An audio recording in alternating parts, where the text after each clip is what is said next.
Well, today's vote comes despite TikTok's efforts to mobilize a campaign against that measure. It tried to get users to contact their members of Congress, and its CEO had tried to meet with lawmakers ahead of the vote.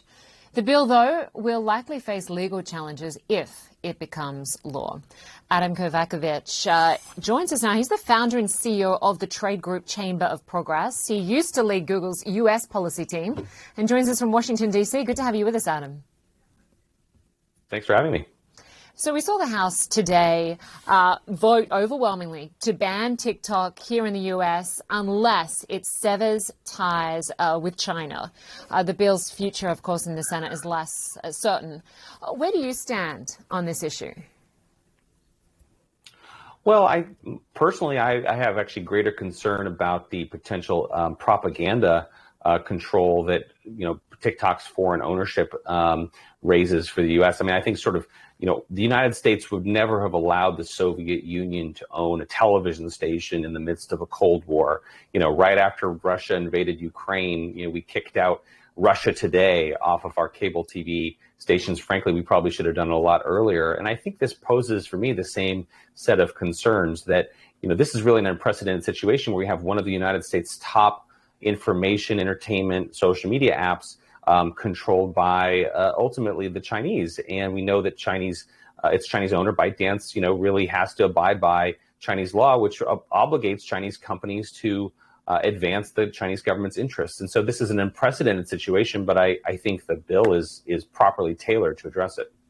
And interesting, Adam, there were politicians who obviously voted against this.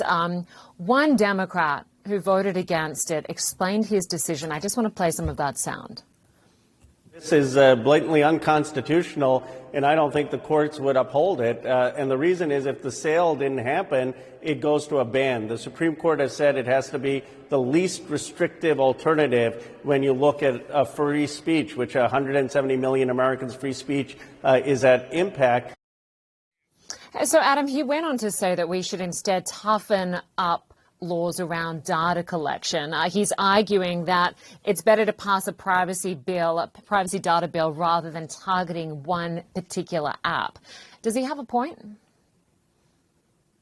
Well, we should pass a privacy bill. We're supporters of that, but that doesn't really get at the propaganda concern that I and others are concerned about. Look, TikTok is almost certainly going to challenge this in the courts. They'll have their day in court.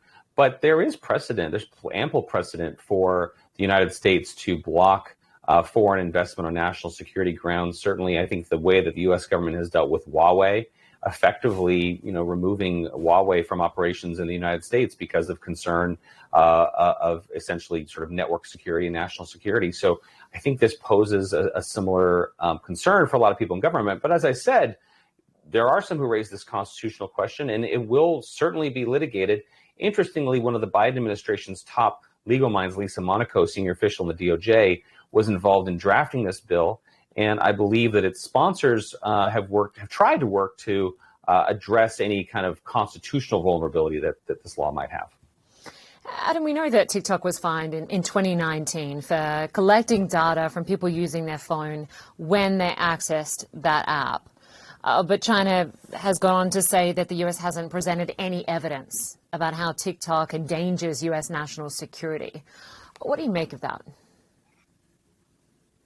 Well, there was a report earlier this week from the intelligence agencies that outlined, that mentioned that TikTok has played a role in election misinformation. I think they certainly could put out more.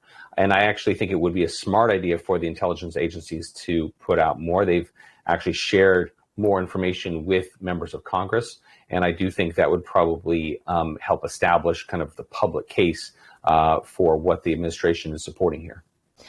You used to obviously work for Google, head of policy there and strategy.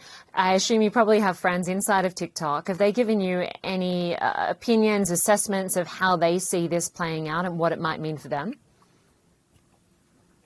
Well, first of all, I think that the bill does face a little bit of an uncertain future in the Senate. I think there are enough voices who are concerned about it that it's not on a easy path to passage, and so its path to passage there is a little more complicated. But candidly, I do have friends who work inside TikTok in the U.S., and ironically, even though they have to spend a lot of their time now defending the current ownership structure, I candidly think they'd all be much better off if TikTok were sold to American owner, just from a pure standpoint of kind of removing the Chinese ownership question, which is always going to be a cloud over TikTok's head.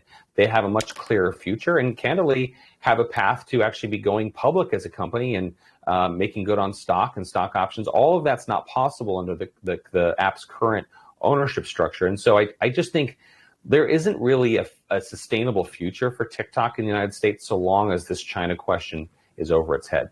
Yeah, exactly. And if this bill were to go through the Senate and pass and become law, China obviously would have to agree to sell the U.S. arm of TikTok. What are the implications, political and otherwise, for the 170 million U.S. users of this platform? Well, it's important to say we've actually seen this kind of approach before. So during the Trump administration objected to Chinese ownership of Grindr, which is the gay dating app, and actually CFIUS demanded that its Chinese owner sell the app to a U.S. owner because of concerns about data privacy and potential blackmail concerns. And that went through pretty quietly. Now, that's a much smaller app. It's a much smaller company. But candidly, when you see the Chinese Foreign Ministry, as your correspondent reported, objecting so vociferously to the divestiture, it actually kind of hardens, in my view, the resolve of American politicians to demand its divestiture. Because why should the Chinese government care so much that TikTok operates in the United States? They ban it from the Chinese people. You know, China does not allow TikTok to operate in China, so clearly they're concerned about it. When you have the foreign ministry saying these things, it actually suggests that TikTok's a huge national security asset for China, which I think, again, just kind of backfires as a counterpoint. So, you know, I think American politicians, I think, are sort of tuning into that dynamic. Yeah, you certainly make a good point there. Adam Kovacevic, good to get your perspective. We appreciate your time. Thank you.